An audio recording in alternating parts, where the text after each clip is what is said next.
kids are now home all day, you're all home all day because you're now working from home. You have to multitask all day. So what are some ways that we can relieve the stress and get more organized? If you clicked on this video, it's probably because you need some tips and tricks to get more organized at home. Welcome to Boss Mom Living, where I dig in and encourage other moms to discover their full potential so that they can reach their goals and desires in life.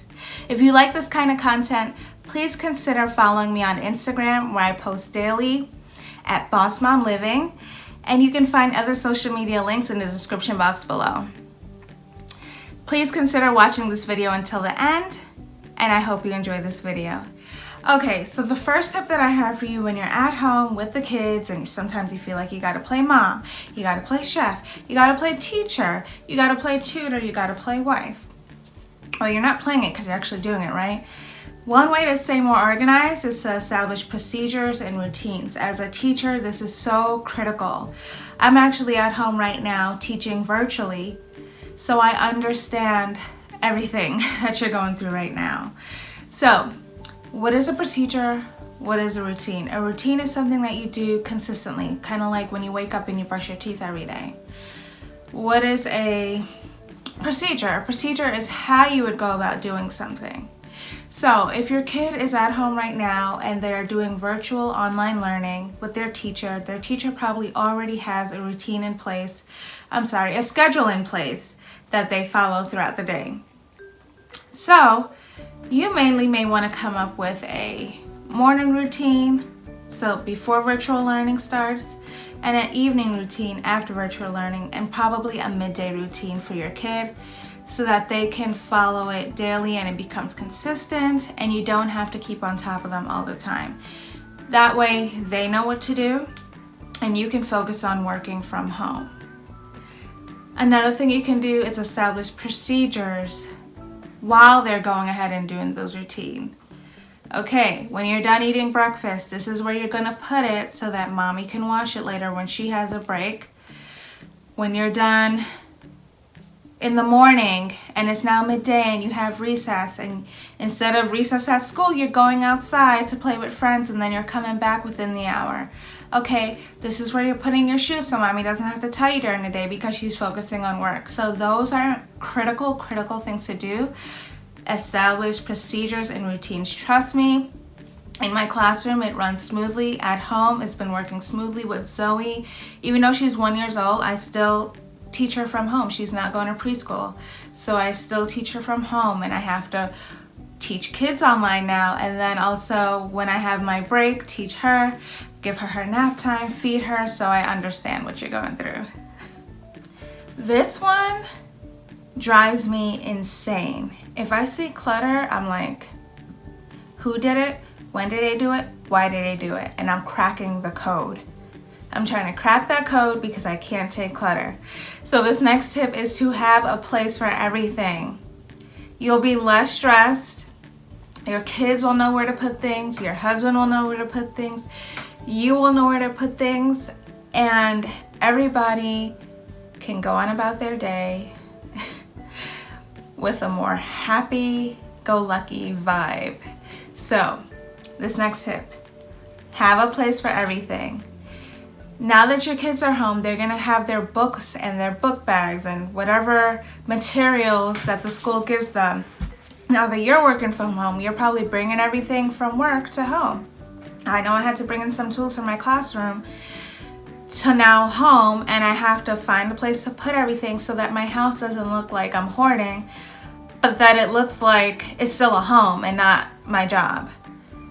So I had made a video on Instagram, and actually I made a video on here too, of where you can put things, and you can easily go to Dollar Tree and buy containers or go to Hobby Lobby or anything like that and have a place to put everything, such as your kids' binders, notebooks, they have a basket for that.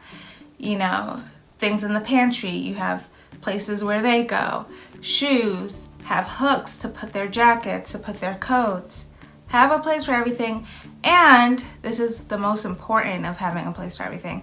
Make sure everybody knows where everything goes and where to put them. Because if you bought all this stuff and put them everywhere, and then you're like, well, why is this over here when I bought this for that? Well, they didn't know. So make sure everybody in the house knows so that it's less stressful, everything's more organized, and it still looks like a home even though you're working from home, even though your kids are learning from home, and even if your husband is working from home as well. Okay, guys, don't you just love these tips? Well, if you love these tips just as I do so far, please consider giving this video a thumbs up. It will gladly help with the algorithm, and I would so much appreciate it. Also, consider subscribing. I'd love to have you join the family. All right, let's get back to this final tip and my favorite of them all. This one is my favorite.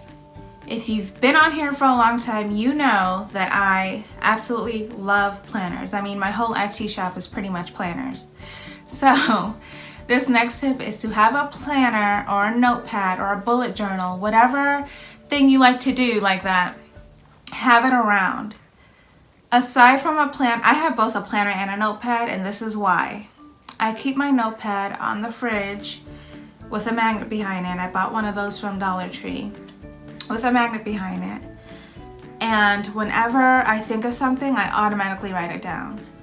Especially when we're out of food, I'll automatically write it down. So this way I know, this is also a mom hack.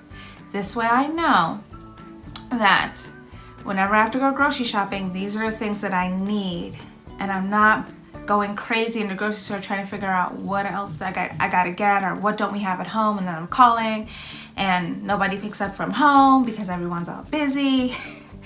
No. The easiest thing to do is to have a notepad. I have a notepad on my refrigerator. I have a notepad in my purse, and the reason why I have a notepad in my purse is because I'm always having these bright ideas. You know, whenever I have things that I want to share with you guys, and I think about them and I easily forget things because my mind is always on like 1,000. I write it on my notepad so that I don't forget it. And then a planner is a great way to keep your schedule organized and to put a to-do list so that you don't forget what things that you have to do. So please, I'm telling you, it works wonders to have notepads and planners.